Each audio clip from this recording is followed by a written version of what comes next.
Have you noticed that there's one group that has not made any noise or made videos complain about Trump's policies hurting them or their business? Black farmers. How many videos have you seen of black farmers, excuse me, making videos going, oh, I'm going to lose my farm because Trump cut off benefits. I'm going to lose my farm because the Department of Agriculture no longer gives me subsidy. How many videos have you seen of black farmers doing that? That's because black farmers have historically, till this day. Hello family, welcome once again. We'll be watching videos based on Trump administration affecting black farmers. With the ongoing tussle, what farmers are getting from Trump administration, some white farmers even lose their farmlands, while others getting deported. With these black farmers have remained silent because they have been excluded from all government subsidies. So right now, every white farmer is learning how to survive the same way black farmers have been surviving. Like I said, what Trump was going to do was bring every white American down to the black American level. Welcome to niggerness. You know, I'm sitting there watching these videos of all these white farmers complaining about the USDA freeze on the funding rate, federal funding rate. But the funny thing is, you don't see the black farmers. You know why?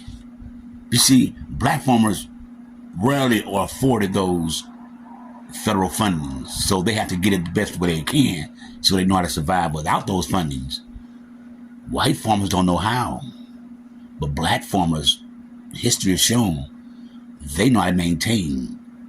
So just think about it. You white farmers, you got all that money from the government, but guess what? You're not getting it anymore, and the black farmers are thriving. Let that sink in. Fuck around and you found out. You know, I'm seeing all these videos right now where all these farmers are crying about not getting no help right now. You know what? Let me ask you something. When have you ever heard of a black farmer crying about it? Never. And you want to know why? Because they ain't never got no help in the first place. That's right. USDA is literally admitted to discriminating against black farmers. And literally black farmers had to sue, thousands of them, to get what white farmers are handed for free. And fast forward to today, all these farmers crying that they can't get no help. You see, black farmers, they've been struggling. Y'all just now feeling what they've been feeling for over 100 years. Black farmers, they used to own over 19 million acres of land. But guess what? Systematic racism, denied loans, shady politicians, and legal loopholes wiped them all out. Yeah. And now they're 1% of America's farmland. When the government finally tried to pass relief for the black folk back in 2021, white farmers sued to block it, claimed it was reverse discrimination. Make that make sense. So, you know, next time you see folks complaining about farm aid, why don't you ask them, where's the help for the black farmers? Ask them why their struggle is just now important when others have been suffering for centuries. Hey, I want to address something that I saw on YouTube in regards to a question on why we are not hearing from a lot of black farmers during the midst of this economic decline here in the United States. A lot of black farmers have had to learn to be self-sufficient without government support. So in my opinion, that's why you're not really hearing from a lot of black farmers right now, because there's not a lot of us, and a lot of us don't have loans like that. There's been a push, I know, within my circle of people to make sure that your land is paid off and that you are not relying upon the government in order to feed your family. Yeah, that's just my opinion, but what we can do is go and talk to Dad and see what Dad has to say about all of this. Yeah, so let's go check on Dad, like I was saying, and have him give his opinion on.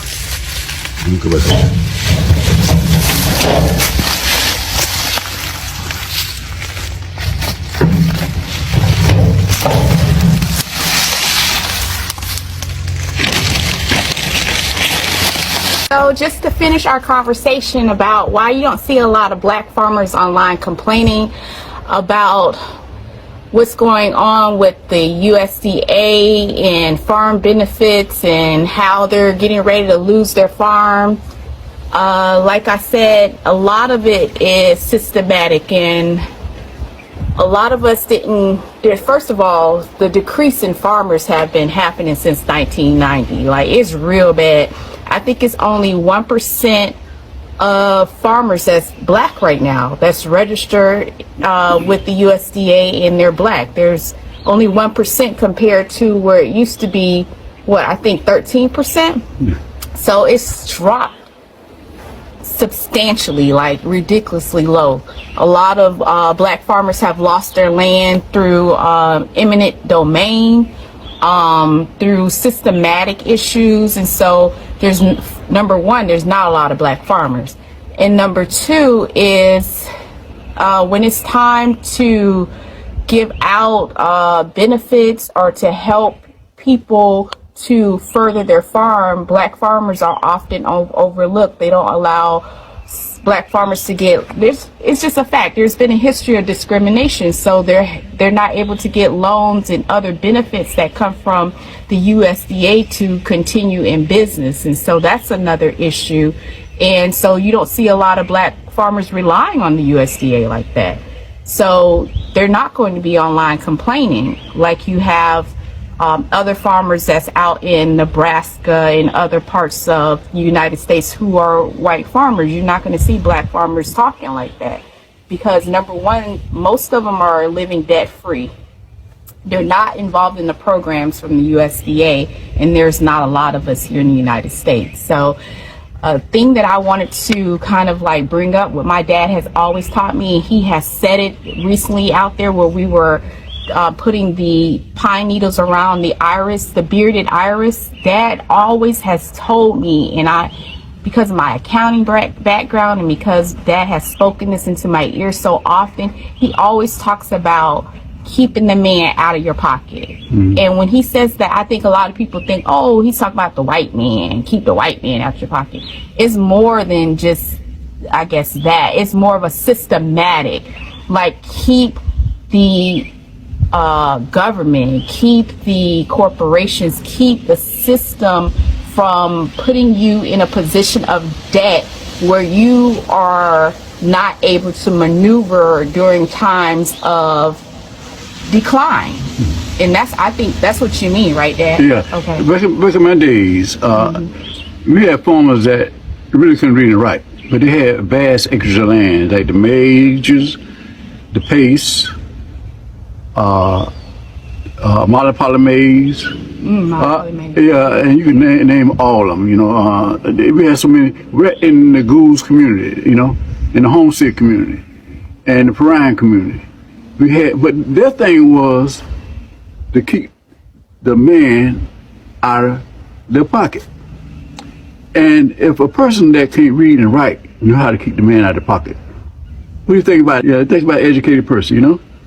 So we have to go back to the old school and stop getting all these loans and keep ourselves update with the laws, the new laws coming out, and pay your property tax, pay your property tax, pay your property tax.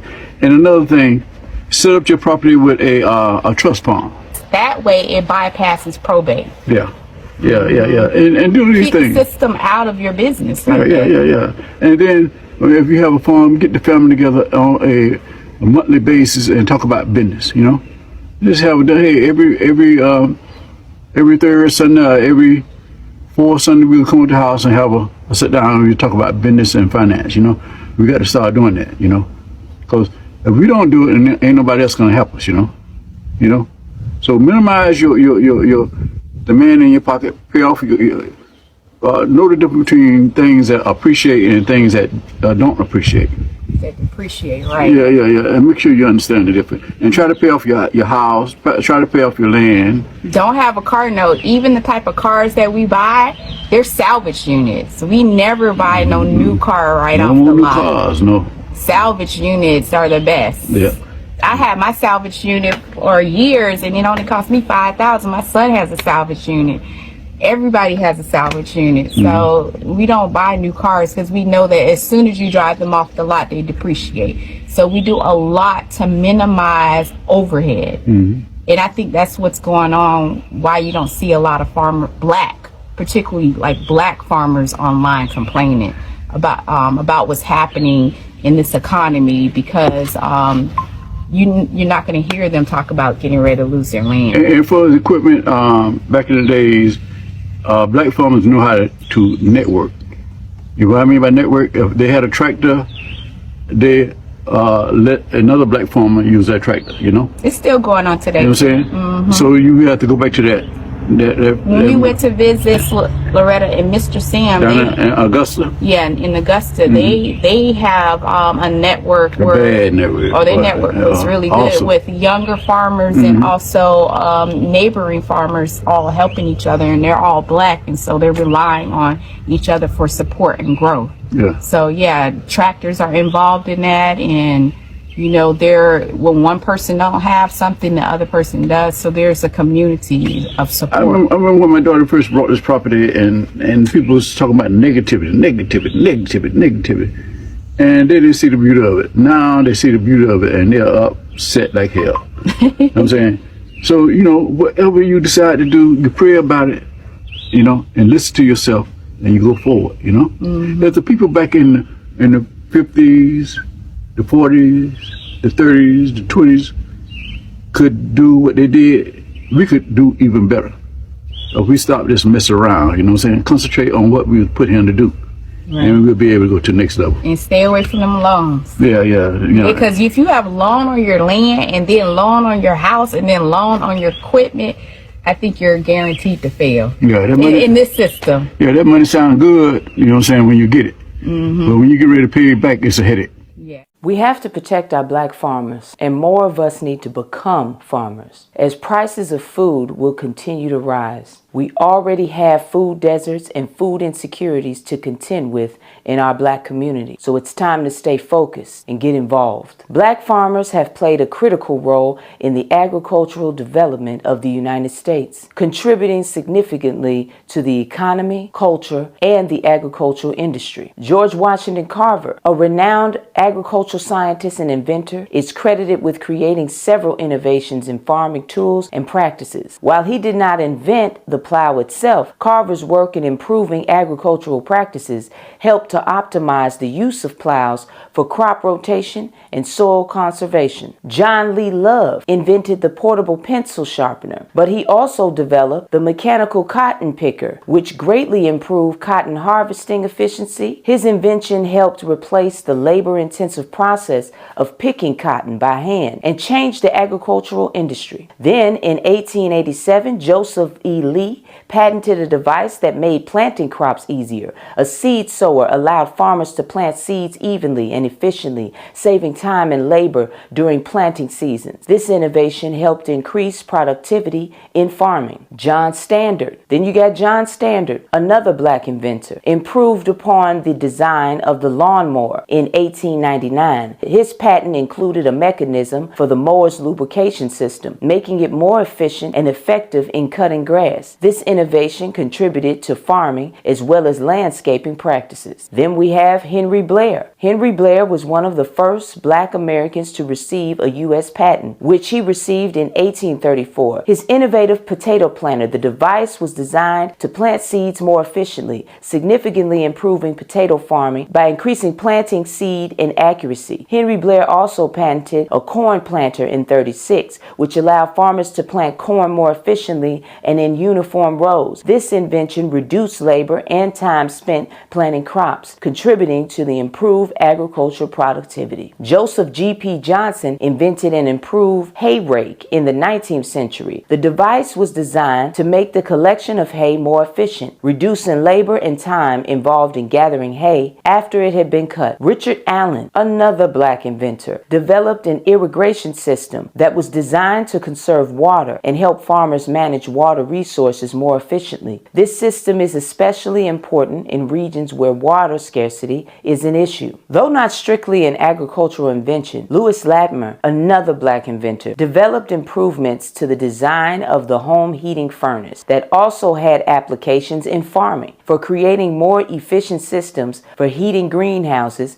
and farming equipment. But despite the important historical role of black farmers, they continue to face systemic racism in modern-day farming, like discriminatory lending practices. One of the most significant challenges for black farmers is access to loans. The USDA's long history of discriminatory practices, including denying loans and assistance to black farmers or offering them less favorable terms, has led to many farmers losing their land. Even today, black farmers face difficulties securing loans from banks and financial institutions due to both racial bias and systemic inequalities. Many black farmers have been unable to keep their land or pass it down through the generations. This issue of land loss has been exacerbated by inheritance problems, where family land is divided and sold off, leaving descendants without access to the land that their ancestors worked and died for. Because there are people not given the right information or resources to keep their land in the first place. Black farmers have often been excluded from USDA programs designed to support farmers and ranchers. There have been instances of racial discrimination where black farmers did not receive equal treatment or support in securing disaster relief, subsidies, or other forms of government aid that white farmers received with no problem. This discrimination persists, and many black farmers still experience unequal treatment in accessing government services that are supposed to be available to them. Black farmers continue to face limited access to resources such as technical assistance, agricultural training programs, and support networks. This makes it more difficult for them to innovate and expand their businesses and compete in the modern agricultural market. In some cases, black farmers also face environmental injustices that disproportionately affect their ability to grow crops and maintain their land. These issues include poor soil quality, contamination from nearby industrial pollution, and limited access to clean water, which often affects the black communities more severely. But it doesn't stop there. In rural communities,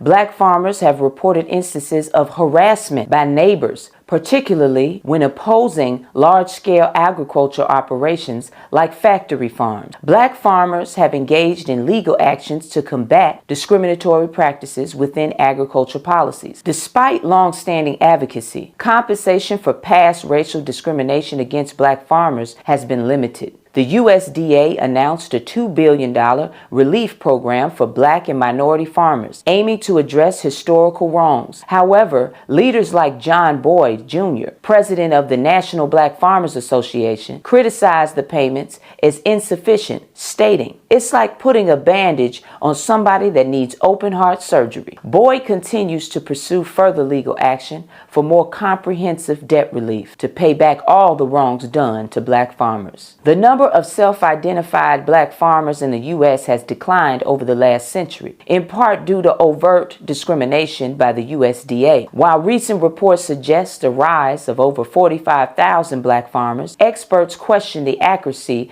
of these figures, suggesting that they may be inflated due to the census mythology. This discrepancy highlights ongoing challenges in accurately representing and addressing the needs of black farmers. These reports underscore the persistent issues of harassment, discrimination, and systemic inequities faced by black farmers in the U.S. Addressing these challenges requires comprehensive policy reforms, accurate data collection, and sustained efforts to ensure fair treatment and support of black agricultural communities. So let's recap. Black farmers have made immeasurable contributions to U.S. agriculture, but they continue to face challenges due to systemic racism and historical inequalities. However, their resilience and the work of numerous organizations dedicated to supporting them are helping to ensure that black farmers have access to the resources and advocacy they need. By addressing the issues of land loss,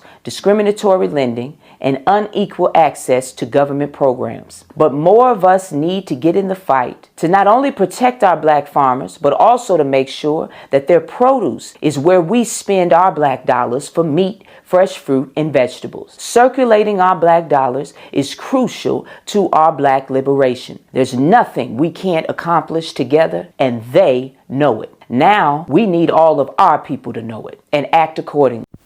Black farmers remain steadfast that they won't join white farmers in the protests. White farmers are the ones enjoying the FAFO schemes. Is it a smart move for black farmers to remain silent, or they should join white farmers to protest Trump's administration? Let me know what you think about this on the comment section below. And don't forget to like, subscribe, and share. Thank you.